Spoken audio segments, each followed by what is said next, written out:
wala pong patid ang ating pagbabantay at ngayon muli nyo na kaming kasama dito sa GMA. Magandang hapon po sa inyong lahat, mga kapuso. Sana po nakaboto na po kayo at kung hindi, Kami may oras nakaboto pa. na.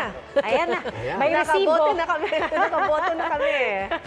Pero hanggang alas 7 pa naman. Yes, ang regular voting natin. Oo, ang ating regular voting hour. So, yung mga nakapila, sana umabot sila hanggang sa alas 7 na cut-off.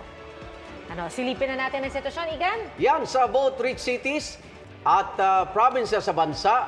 Nakatutok pa rin tayo dyan sa Quezon City, Cavite at Maynila. Unahin natin ang Quezon City, naroon si Maki Pulido. Maki, Tulad nga ng sabi mo, Igan, mahigit 1 oras na lang ay matatapos ng botohan.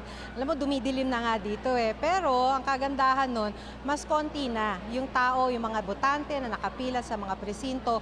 Kung ikukumpara mo naman kaninang umaga, talagang mas maiksi na yung pila ng mga botante sa mga presinto. In fact, kung titignan nyo sa aking likuran, yan yung lamesa ng PPCRV na buong araw na blockbuster yan dahil sa dami ng mga naghahanap ng kanilang mga nawawalang presinto at sa kanila humihingi ng tulong. Sa ngayon, talagang konti na rin lamang.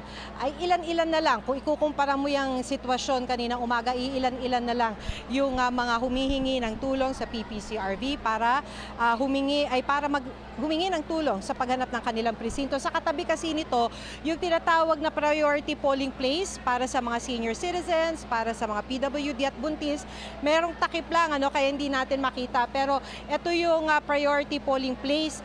At kanina, nung nag-check tayo, bago tayo umeri, in fact, tatatlo na lamang yung nakapila dyan ng mga senior citizens para bumoto. So, kahit na yung pagpasok ng mga tao, mas konti na, mas marami nang lumalabas na mga tao mula dito sa Commonwealth Elementary School kesa sa pumapasok. So, mula rito sa Quezon City, ako si Maki Pulido ng GMA Integrated News. Dapat totoo para sa eleksyon 2025. Maki, sabi mo kumukonti ng botante, so aabot sila hanggang sa pagtatapos sa mamayang alas 7. Makakaboto sila. Oo, sa tingin ko lang to, Arnold, from the way I see it sa mga nakapila, ay kakayanin siya, yung mga nakapila na makaboto hanggang bago magsara ang botohan ngayong gabi. Maraming salamat, Maki Pulido.